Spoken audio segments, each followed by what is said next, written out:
ان کے جانا کے بعد جو ہے ہم سے مسیحا چھین لیا گیا ہے، تو وہ نئی مسیحا کی تلاش میں تھی۔ تو یہ حکومت نے جو کہا ہے کہ عمران خان، اور دیکھیں یوتھ کو کیٹر کیا ہے، یوتھ کو ٹارگٹ کر کے ترجیحاً انہیں جو مراعات دی گئی ہیں، اور تعلیمی اور آئی ٹی کی جو ٹیکنالوجی، آئی ٹی جو ہے اس میں، اور جدید ٹیکنالوجی جس طرح کے معاملات تھے سولر پینل والے، یہ سارے کو جو فائدے دیے گئے ہیں، اس کا صرف اس کی وجہ یہ ہے کہ جو یوتھ ہے وہ عمران خان صاحب کی مقبولیت کی جو گرویدہ ہے، اور وہ جو ان کا کہ گن گا رہے تھے نوجوان، ان کو اپنی طرف کھینچنے کے لیے یہ وفاقی حکومت نے کیا ہے۔ اور میں یہ سمجھتا ہوں کہ یہ اچھا اقدام تھا۔ یہ اس وقت اگر جگہ خالی ہوئی ہے، اور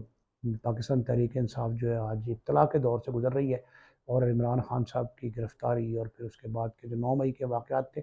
اور جس طرح پارٹی منتشر ہوئی ہے، اس کا فائدہ بھرپور اٹھانے کے لیے جو ہے نا، یہ بجٹ میں ایسے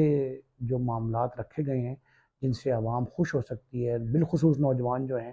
ان کو فائدہ پہنچ سکتا ہے۔ تو یہ شاید عمران کی مقبولیت کو کم کرنے کے لیے، یا اسے ختم کرنے کے لیے، یا جو عمران خان صاحب کے ساتھی جو ان کو چھوڑ گئے ہیں، ان کی پارٹی پاکستان استحکام پارٹی ہے، تحریک انصاف حقیقی ہے، یا جو دوسرے گروپ بن رہے ہیں ڈسینڈنٹ گروپ جو ہیں، اور 2-3 لوگ بھی نئی جماعتوں کے جو ہیں وہ کوئی نہ کوئی شدنیاں چھوڑ رہے ہیں، تو یہ جو معاملات ہیں اس پہ اگر وفاقی حکومت بجٹ بیلنس نہ دیتی، اور یہ متوازن بجٹ نہ ہوتا، تو پھر ان کے لیے خاصی مسائل و مشکلات ہو رہی تھیں۔ پھر آنے والا وقت جو الیکشن کا ہے، وہ کہا جا رہا ہے کہ یہ عام انتخابات کا سال ہے 2023، اگر الیکشن بھی میں جاتی ہے یہ موجودہ حکومت اتحادی جو ہیں جماعتیں جاتی ہیں، تو انہیں بڑی منہ کی کھانی پڑے گی۔ اب ناظرین، مقبولیت میں کمی تو شروع ہوئی ہے، ابھی آپ نے کشمیر کا الیکشن دیکھا ہے گزشتہ روز، اور وہاں جو سابق وزیر اعلیٰ ہیں وہ اپنی نشست ہار گئے، پی ٹی آئی کو بڑی عبرتناک شکست ہوئی ہے وہاں، پاکستان پیپلز پارٹی کا امیدوار فتح یاب ہوا ہے، اور جو دوسرے نمبر پہ مسلم لیگ نون کے مشتاق منہاج صاحب آئے۔ تو یہ ناظرین جو معاملات ہیں نا، یہ اس وقت کی یہ انتہائی اہم اور اشد ضرورت تھی کہ اس طرح کا بجٹ دیا جائے، اور یہ وفاقی حکومت تو ہماری بات کی مستحق ہے، ایک اچھا بجٹ دیا ہے، اور اب یہ توقع کی جا رہی ہے کہ جو صوبوں کے بجٹ ہیں وہ بھی اسی تقلید میں اچھے انداز سے بنائے جائیں گے۔ مہنگائی کنٹرول کرنا بہت ضروری ہے، غریب کو ریلیف دینا بہت ضروری ہے، عام شہری جو ہے اس کی استطاعت سے اس کے جو ہے وہ باہر نکلی جا رہی تھیں اشیاء ضروریہ جو ہیں، ان کو کنٹرول کرنے کے لیے اہم فیصلے کرنا ضروری تھے، اور میرا خیال ہے اسحاق ڈار صاحب اور ان کی جو معاشی ٹیم ہے وہ اس مبارک بات کی مستحق ہے، اور یہ معاملات جو چل رہے ہیں اس وقت، ان میں اس سے اچھا شاید بجٹ پیش کیا جانا ناممکن تھا۔ ناظرین، یہ تو بجٹ کی صورتحال ہے۔ اب گزشتہ سے پیوستہ جو بات تھی کہ یہ جو استحکام پاکستان پارٹی آئی ہے، آئی پی پی، وہ جو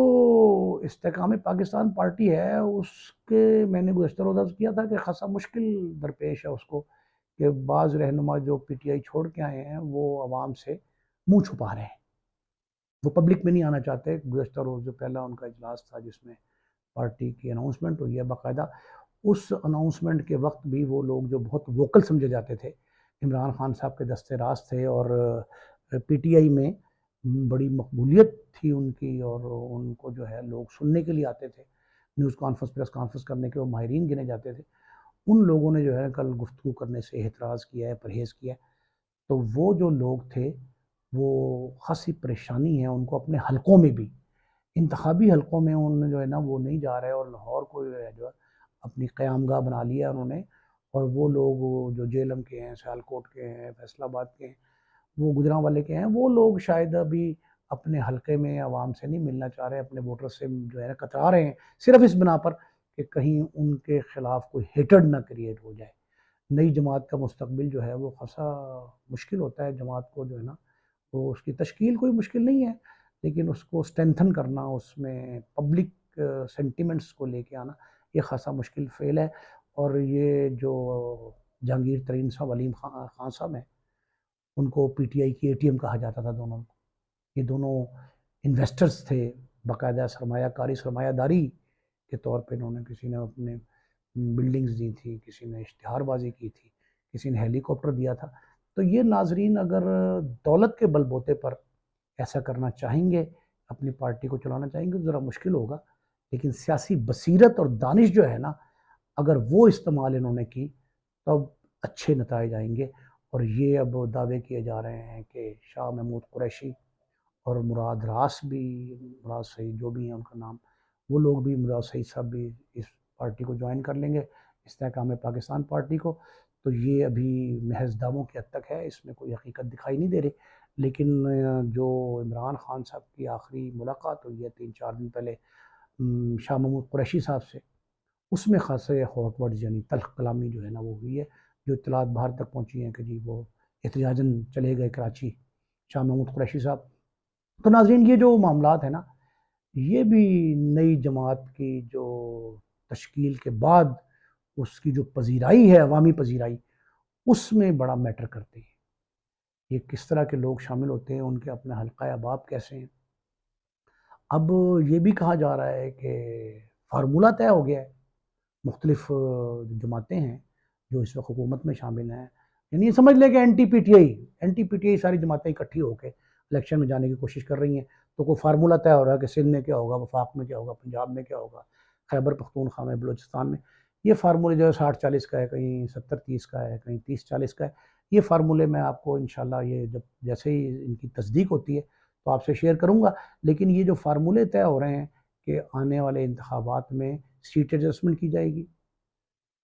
حکومتی عہدے جو ہیں ان کی تقسیم جو ہے اس کا طریقہ کار طے کیا جائے گا، یہ سب کچھ ابھی تک وضع ہونا باقی ہے، لیکن یہ اس پہ گفتگو چل رہی ہے۔ آصف علی زرداری صاحب سابق صدر پاکستان جو ہیں، پاکستان پیپلز پارٹی کے کو چیئرمین ہیں، اور ان کے فرزند ارجمند وزیر خارجہ ہیں اس وقت بلاول بھٹو زرداری صاحب، جو شجاعت حسین صاحب قاف لیگ کے سربراہ ہیں۔ اور پھر یہ کہا جا رہا ہے کہ یہ مولانا فضل الرحمان اور میاں نواز شریف یہ آپس میں بڑے رابطے میں ہیں، ٹیلی فونک رابطہ ان میں ہو رہا ہے۔ تو اب میاں نواز شریف صاحب کی واپسی کے لیے بھی کچھ کوششیں جاری ہیں۔ تو یہ سارے معاملات جو ہیں نا، یہ آئندہ انتخابات سے کوئی 1-2 ماہ قبل جو ہے یہ سیٹل ہو جائیں گے۔ اس وقت تک کے لیے اپنے میزبان نعیم کو اجازت دیجیے۔ جیسے ہی مجھے اس بارے میں کنفرمیشن ملے گی اور اطلاعات مزید تفصیلات آئیں گی، آپ سے شیئر کروں گا۔ بہت مہربانی، اللہ نگہبان۔